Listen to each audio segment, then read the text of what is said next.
로마서 13장 1절에서 14절까지 말씀을 살펴보도록 하겠습니다.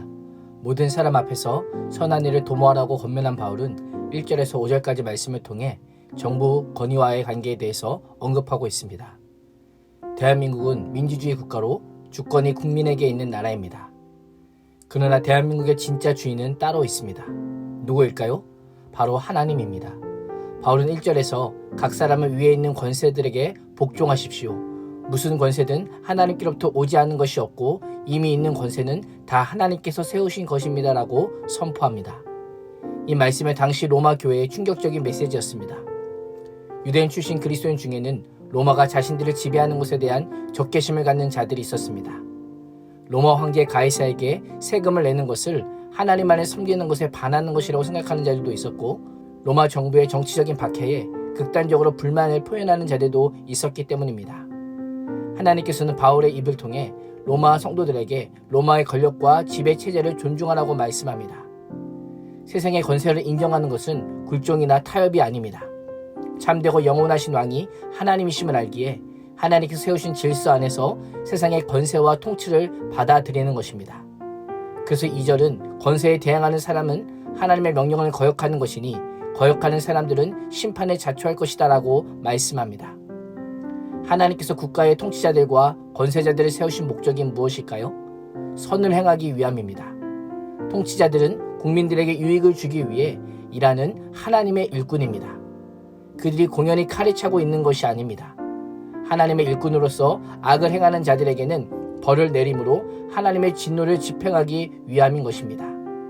선으로 악을 이기라고 명령했던 바울은 3절에서는 선을 행하라고 권면하고 있습니다. 성도라면 소극적으로 악을 행하지 않는 것뿐만 아니라 적극적으로 선을 행하는 자로 살라는 것입니다. 선을 행하는 것이 불법을 방어할 수 있는 가장 적극적인 수단이기 때문입니다. 그러나 우리의 현실은 어떠합니까? 현실적인 불이익 앞에서는 선을 행하는 것을 주저합니다. 악을 행하지 않는 것만으로도 충분히 세상과 다른 삶을 살고 있다라고 우리는 생각합니다. 당시 그리스도인들은 로마 제국의 폭력과 악행 속에서도 순교하기까지 복음을 전하는 자로 살았습니다. 세상의 권세를 인정하면서도 하나님께서 맡겨주신 사명은 잃지 않았던 것입니다. 우리가 국가의 법과 질서에 복종해야 하는 또 다른 이유는 무엇일까요? 5절은 그리스도인으로서의 양심 때문이다라고 말씀합니다. 참 그리스도인은 참 국민입니다. 참 그리스도인의 삶이란 한 국가의 국민으로서의 권리를 누릴 뿐 아니라 세금 납세와 같은 맡겨진 의무를 충실히 수행하는 것입니다. 이렇게 보면 우리는 이중 국적자입니다. 천국 백성이면서 동시에 대한민국 국민입니다. 하나님께서는 우리가 이 땅에서 모범적인 대한민국 국민으로 살면서 천국 백성으로의 영광을 드러내기를 원하십니다. 이중 국적자인 우리가 세상 사람들과 가장 다른 것이 무엇이어야 할까요? 바울은 아무런 빚도 지지 말고 오직 다른 사람을 사랑하는 빚만 지고 살라. 모든 사람에게 사랑을 베풀며 살라라고 명령하고 있습니다. 왜 사랑의 빚만 져야 할까요?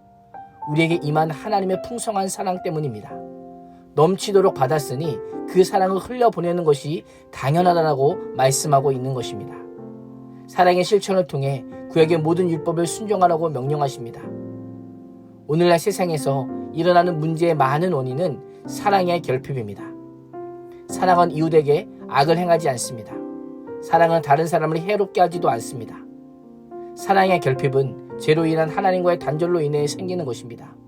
하나님의 사랑을 경험하고 그 사랑으로 이웃을 사랑할 때 율법의 완성을 경험하게 되는 것입니다. 우리의 삶은 어떠합니까? 사랑의 빚만 지는 삶은 억지로 해야 하는 숙제가 아닙니다. 하나님의 사랑에 감사하고 보답할 수 있는 절호의 찬스인 것입니다. 숙제로서의 사랑이 아닌 더 큰 애를 경험할 수 있는 기회로서의 사랑을 실천할 수 있기를 주님의 이름으로 축원합니다. 우리가 사랑의 빚만 지며 살아야 할 또 다른 이유가 있습니다. 11절은 이 세대가 영적인 깊은 잠에서 깨어나야 하는 종말의 시기라고 말씀하고 있습니다. 우리의 구원이 처음 믿을 때보다 더욱 가까워져서 예수 그리스도께서 오실 때가 가까워졌다는 것입니다. 이제는 방탕과 술 취함과 음란과 호색과 다툼과 시기와 같은 어둠의 일을 벗고 빛의 갑옷을 입어야 합니다. 죄를 버리고 의로운 삶을 살아야 하는 것입니다. 이제는 어둠의 행실을 버리고 오직 주 예수 그리스도로 옷 입을 것을 명령하고 있습니다. 사람은 입는 옷에 따라 행동이 달라집니다. 옷이 그 사람의 신분이 무엇인지를 알려줍니다. 하나님께서는 우리가 항상 메이드인 예수 그리스도의 옷을 입기를 원하십니다. 매일 그 옷에 합당한 삶을 살기를 바라고 계십니다. 오늘 하루도 세상의 권세를 인정함과 동시에 사랑의 빛만 지며 오직 예수 그리스도의 옷을 입고 복음의 빛을 비추는 참 그리스도인이 될 수 있기를 주님의 이름으로 축원합니다. 기도하겠습니다. 하나님, 모범적인 대한민국 국민으로 살면서 사랑의 빛만 지며 어둠의 일을 벗고 빛의 갑옷을 입고 오직 예수 그리스도의 옷 입고 복음의 빛을 비춤으로 천국 백성으로서의 하나님 영광을 세상에 반사하는 거울로 살게 하여 주시옵소서. 예수님의 이름으로 기도합니다. 아멘.